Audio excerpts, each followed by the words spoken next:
It's Memorial Day 2024, and pimps, we need to have a conversation about something that we should have had a long ass time ago. And I'll let you all know, I've had this conversation with people I know in my personal life, and I've even done what I can to canvass for certain politicians that I think really stood for the right thing. Once upon a time, I was in over 10,000 homes and doing my best to deliver that message. So I have been vocal to a degree about this, but you know what? I could have done more. So I'm doing this video today. I want to start by telling you guys about Specialist Jeffrey Wershow. This handsome young guy right here. Back in 1999, right after I got out of Ranger School, I got put in a fire team leader position, and Worshow was the first private I got right out of boot camp. That's right, man. And he was this big dude, like 6'3", 220, 230 pounds. He was actually a star football player out of Florida. Super intelligent guy, charismatic, a motivator. He was always fired up, always trying to lift everyone's spirits around him and volunteering for everything. He told me he was there to serve his country, and afterwards he was going to go back home to Florida, enroll in college, stay in the National Guard, work a professional career, become a politician, and become the President of the United States. Now, a lot of people could say that to me, and I would probably laugh at him, but when Worshow said it, you could believe it, because he had the bearing and he had the ability. Well, I spent another year with him there in the unit. I got out. He did his time there and then did exactly what he said he was going to do. He went back to Florida, put himself in college, was in the National Guard, and got deployed to Iraq. On July 6th, 2003, he was working a security detail at Baghdad University, a safe zone. And during a break in the detail, he took his helmet off, walked up to a vendor, bought himself a 7-Up, and someone walked up behind him and shot him in the back of the head with a .45.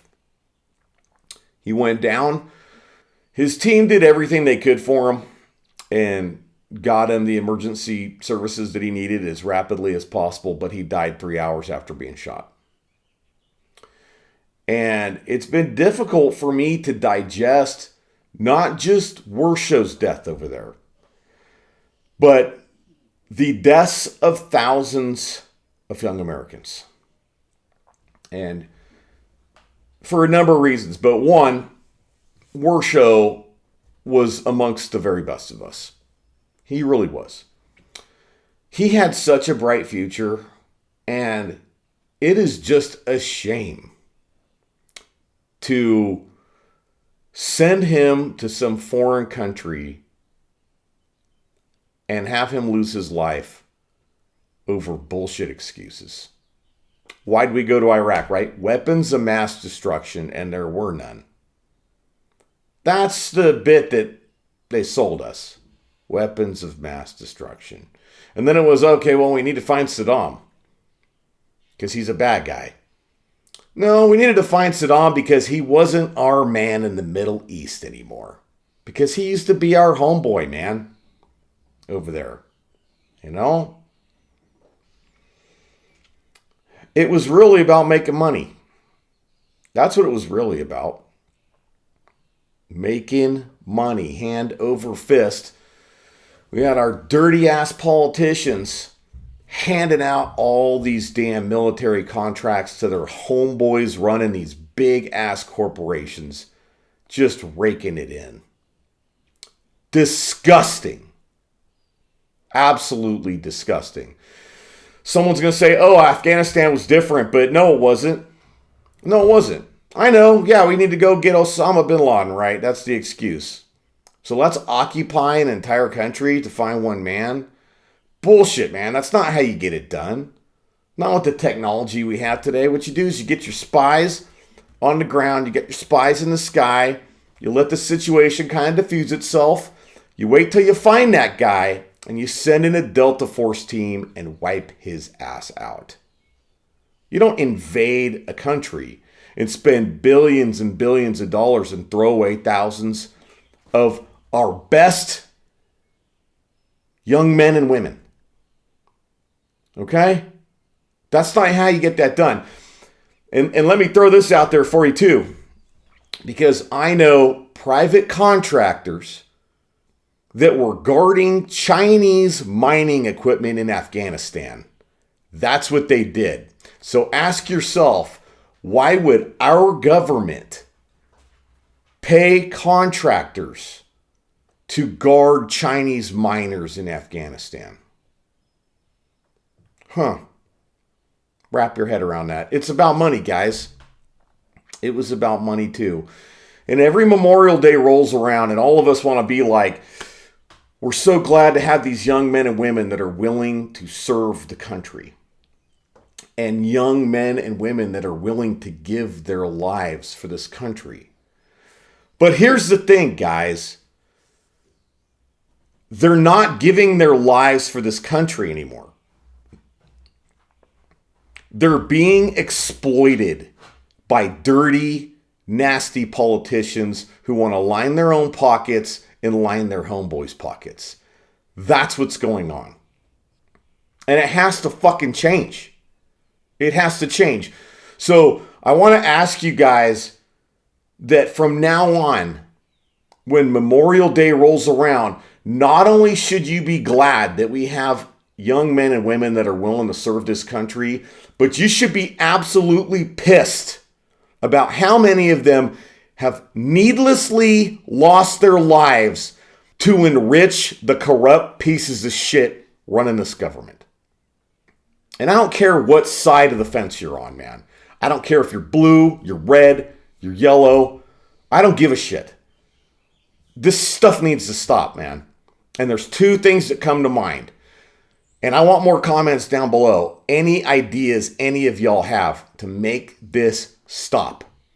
The first one is that we need to get rid of these warmongers. And again, it doesn't matter what side of the aisle they're on. It doesn't matter if they're blue or red. If they are willing to send our young men and women overseas, they should be willing to send their own kids, for one. And you know what? They're not lining up to do that. And the next thing is they really should be on the front lines. If you're not going to take your own ass over there and lead these troops and fight for a just cause in that manner, you have no business sending somebody else's son or daughter to die. So the clowns that are doing it, the warhawks, we need to get them out, people. I don't care how popular they are, stop voting for them. Stop. The second thing we need to do is we need to starve the beast. It's hard to occupy foreign countries when you don't have the troops to do it. Stop enlisting, stop re-enlisting until things change. Being in the military isn't what it used to be once upon a time. It's not. And if you're going to sign up right now or you're going to re-enlist, you know what? If you've paid attention at all, then you know you're just enabling these people to continue doing this. That's what you're doing. And what have they really done? They've lined their own pockets and they've created hundreds of thousands of terrorists. There are more terrorists than have ever been. Ask yourself why our borders are open. If there's so many damn terrorists out there, why is our northern and southern border open? Do the math, pimps. Do you want to know why? It's because they're letting terrorists that they created into this country, because when they start killing Americans on American soil, it is going to continue to justify endless wars. And we know what that means for them. More money. I'm going to wrap it up, but I'm going to end it with this. If you really give a shit about the men and women in uniform, it's time to do something different. We've been just taking the same approach, man, and hoping things are going to change. Over more than the last 2 decades, if you really think about it. This shit's been going on for a really long time. The exploitation of service members for money. Okay? But doing the same thing over and over again and expecting different results is the definition of insanity. It is. So we need to do something else if we really give a shit about our vets. That's it, pimps. I'm out.